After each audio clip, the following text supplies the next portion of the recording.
6:30 coming up, family members arrive at Port Macquarie as the search continues for two missing tourists.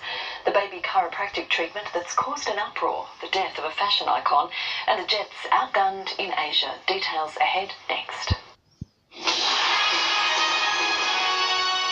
Tonight, Joe Hockey dragged into questions over the government's ties to a travel company.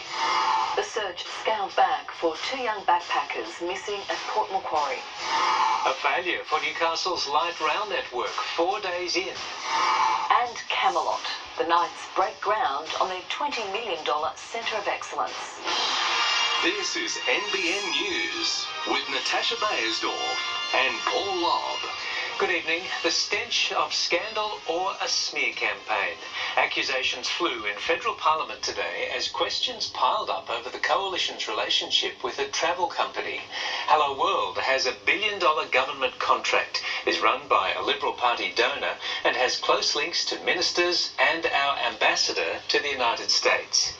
They did not. Another day, another cabinet minister caught in a Senate committee spotlight. Or if you wish to answer it. But it's yesterday's grilling of Finance Minister Matthias Cormann that's raised more questions. Are you suggesting that there's anything unlawful in...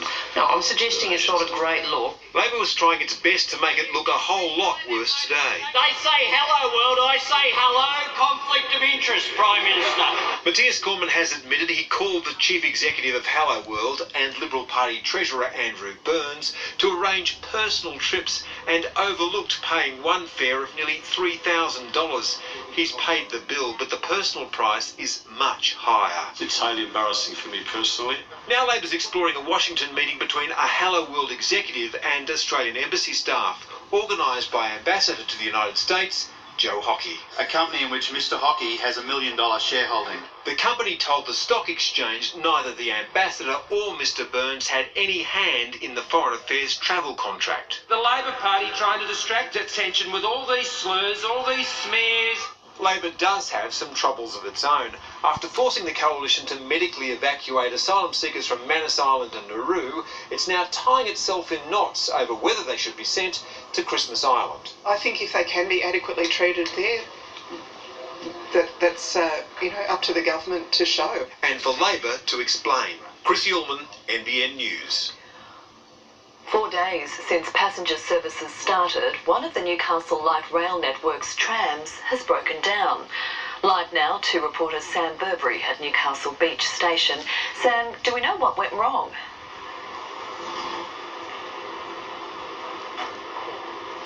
We do, Tash. Keolis Downer says the tram's retractable charging arm was not recharging the vehicle properly.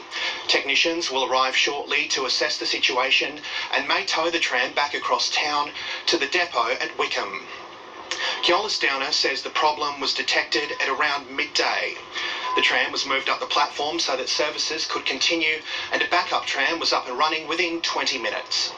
We've got the resilience in the system to cope with any sorts of technical issues or other things that happen out there on the network from time to time, and that's exactly what's happened today. While undoubtedly a teething problem, this was exactly what politicians were hoping to avoid. Premier Gladys Berejiklian and Transport Minister Andrew Constance praising the project only days ago. Back to you. Thank you, Sam. Sam Burberry there. Lifeguards searching for two young backpackers at Port Macquarie today found themselves helping 3 German tourists in trouble at the same beach.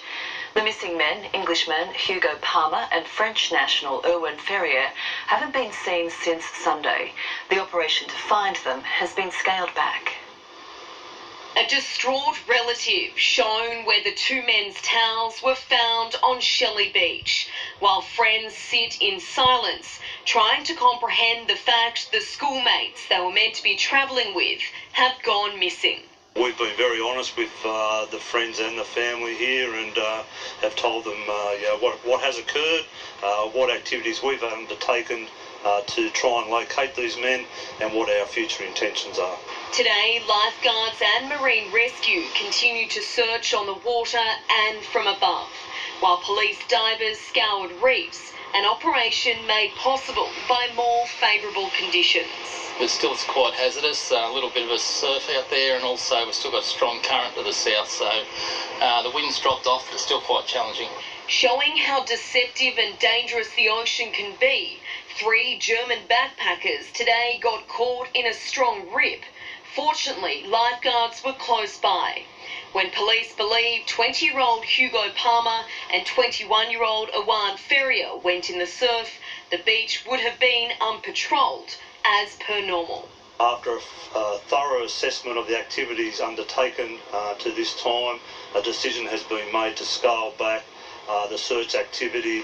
The search effort will enter its 4th day tomorrow, and despite scaling back resources, emergency services are holding out hope of finding the 2 young men alive.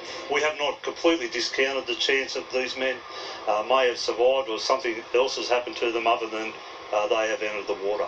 Police continue to urge anyone who may have seen the pair at Shelley Beach on Sunday evening to come forward. Jessica Nagel, NBN News. Tropical cyclone Omar has been upgraded to a Category 3, with its strength already being felt on the Gold Coast and in northern New South Wales. Streets in Ballina have been flooded and the worst could be yet to come, with forecasters predicting huge swells and destructive wind over the coming days.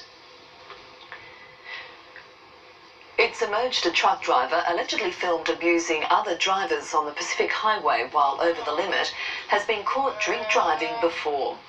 Ronnie Iblahad lashed out at cameras outside Hornsby Court this afternoon. We just want to know. We just want to know what you. Sir, we just want to know. We just want to know why you were driving with bottle of vodka. The 42-year-old has been charged with high-range drink driving. It's been talked about for years. Now we've been given our first look at the University of Newcastle's Honeysuckle campus. Situated just metres from the uni's Hunter Street building and the light rail, construction on the multi-million-dollar project could begin later this year. Vacant land is quickly becoming a thing of the past at Honeysuckle. This site, set to become the University of Newcastle's $25 million base for creative industries. We wanted to present them with a building that wasn't the star attraction and actually have the users as the star attraction of what they're actually producing. The 4-storey building looks a lot like its nearby counterpart, but the design takes on a different character. Architects say it's the first in Newcastle to pair glass with a completely cross-laminated timber frame. What we've tried to do is make a footprint that is highly flexible, that the users can manipulate and use as they see fit. So as business changes into the future, that the building configuration inside can change with it. It'll be used by hundreds of students, prompting more questions over CBD parking. The university is pointing to the nearby light rail and its own shuttle bus service. We also have the School of Creative Industries being housed in the building as well, so the building will give to them some great design studios, some animation studios, sound recording, performance spaces. Pending approval, work is expected to start by the end of the year. Lauren Kemp, NBN News. Outspoken One Nation recruit Mark Latham has brought his unique brand of politics to the Hunter ahead of the state and federal elections. Immigration and planning controls were high on his agenda while meeting voters at Adamstown Bowling Club, a visit that didn't seem to faze the major parties.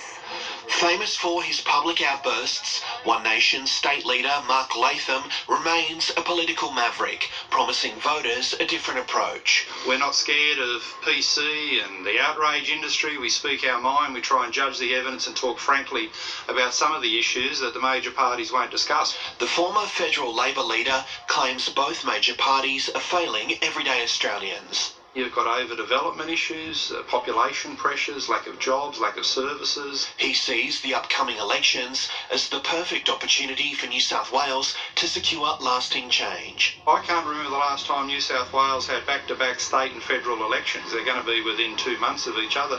So I think what voters should be asking is if parties got coordinated plans to solve problems. As for One Nation's plan, it involves capping immigration and preventing overpopulation. The Federal Party would cut immigration, and we would at state level be urging planning controls that areas that are overdeveloped and lack the infrastructure would have a freeze on medium density and too many people moving in. But the major parties don't seem too bothered by One Nation's hunter focus.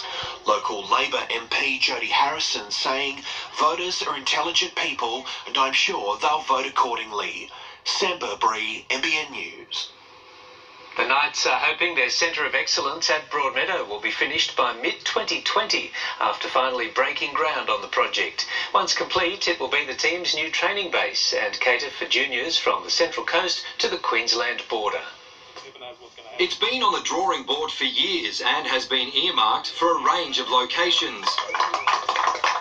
Today, the Knights and the state government officially started the process of building a Centre of Excellence. We won a $10 million grant from the state government. We're matching that dollar for dollar, which was part of the deal.